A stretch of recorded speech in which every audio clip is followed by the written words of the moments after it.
चंदन चौक चढ़ी बैठिले महादेव, जाटा दिहनी छितराई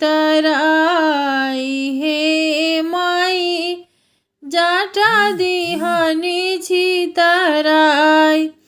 चंदन चौक चढ़ी बैठिले महादेव, जाटा दिहनी छितराई हे माई, जाटा दिहनी छितराई।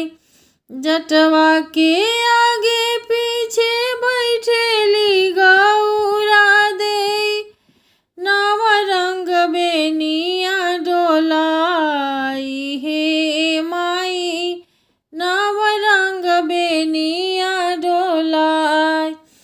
किया वर मांगेलो ब्रह्मा से विष्णु, किया वर मांगेलो महेश हे माई, किया वर मांगेलो महेश।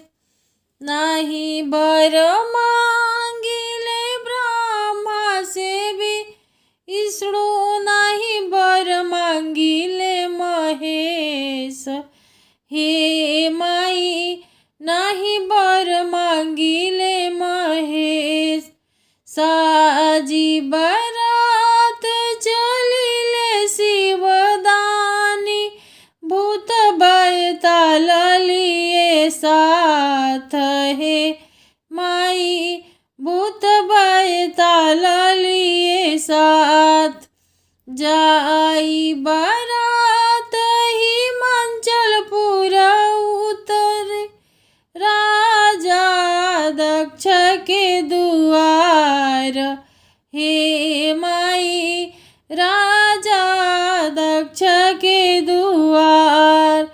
परिछन निकलेले सासु मदागिनी, सर्प छोड़ेला फुफुकार हे माई, सर्प छोड़ेला फुफुकार। कहीं बिगे लोढ़ा कहीं बिगे थाली, पूरा हाथ दिहली छितराई हे माई, पूरा हाथ दिहली छितराई। ऐसन अड़भंगिया से गौरा नाही बियाहबी, भले गौरा रही है कुंवार हे माई, भले गौरा रही है कुंवार।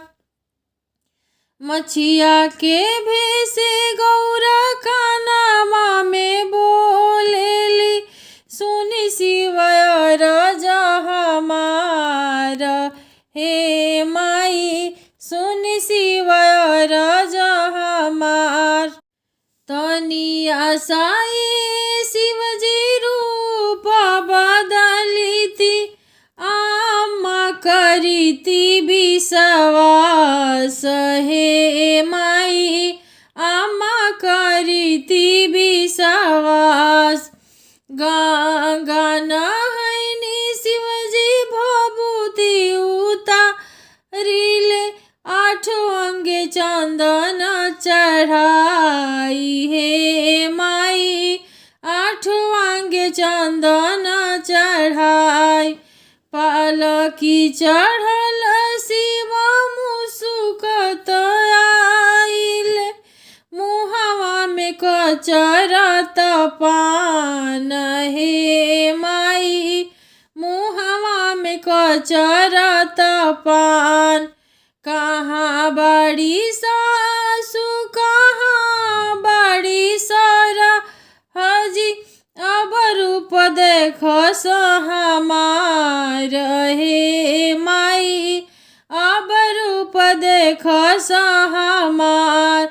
थाली उठावे सासु लोढ़ा उठावेली, अक्षत लिहली बटोर हे माई,